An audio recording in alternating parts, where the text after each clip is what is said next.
ওসমান হাদিকে তোলা হচ্ছে এয়ার অ্যাম্বুলেন্সে। এই দৃশ্যটা দেখে কষ্টে বুকটা ফেটে যাচ্ছে। মানুষটা আমার রক্তের কেউ না, তার সঙ্গে আমার হয়তো আত্মারও কোনো সম্পর্ক নেই, কিন্তু তার জন্য আজকে যে কষ্টটা অনুভব হচ্ছে, এই দৃশ্য দেখে হৃদয়ে যে রক্তক্ষরণ হচ্ছে তা আমি আপনাদেরকে বোঝাতে পারবো না। একজন ওসমান হাদি, তিনি আমাদের হৃদয়ে কতটা মিশে গেছেন তা এখন মানুষের উপলব্ধি দেখলেই বোঝা যায়।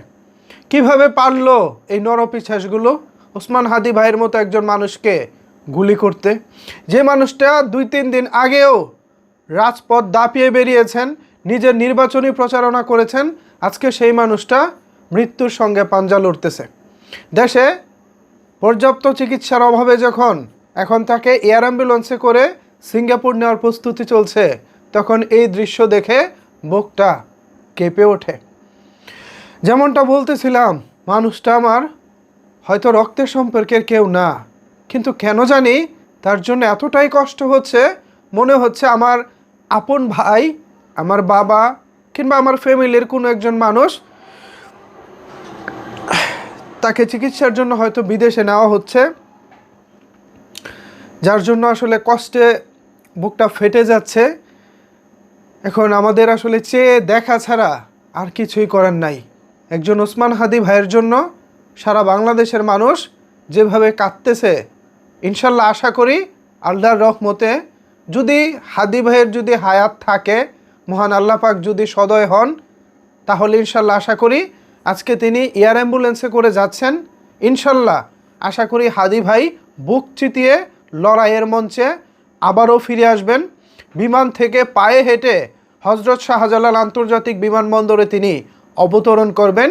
ইনশাল্লাহ সেই দৃশ্য দেখার অপেক্ষায় আছি।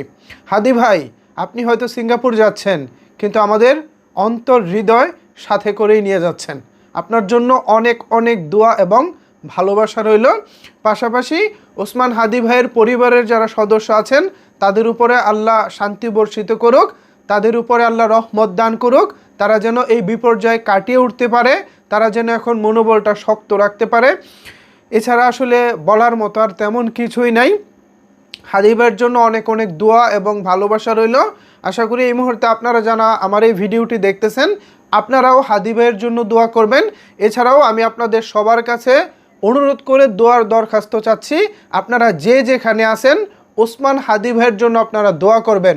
মানুষটাকে হয়তোবা নরপিশাচটা শেষ করে দিতে চেয়েছিল, কিন্তু তিনি এখনও লড়ে যাচ্ছেন। ইনশাল্লাহ আশা করি লড়াকু সৈনিকের মতো আবারও আমাদের হাদি ভাই আমাদের মাঝে ফিরে আসবেন। শুভকামনা, দোয়া এবং অনেক ভালোবাসা রইল হাদি ভাইয়ের জন্য। মহান রব্বুল আলামিন নিশ্চয়ই ইনশাল্লাহ তার জন্য ভালো কিছু রেখেছেন। ভিউয়ার্স, এয়ার অ্যাম্বুলেন্সে তোলা হচ্ছে ওসমান হাদিকে। এ বিষয়ে আপনাদের মতামত জানাতে পারেন নিচের কমেন্টস বক্সে। ধন্যবাদ সবাইকে এতক্ষণ আমার সাথে থাকার জন্য।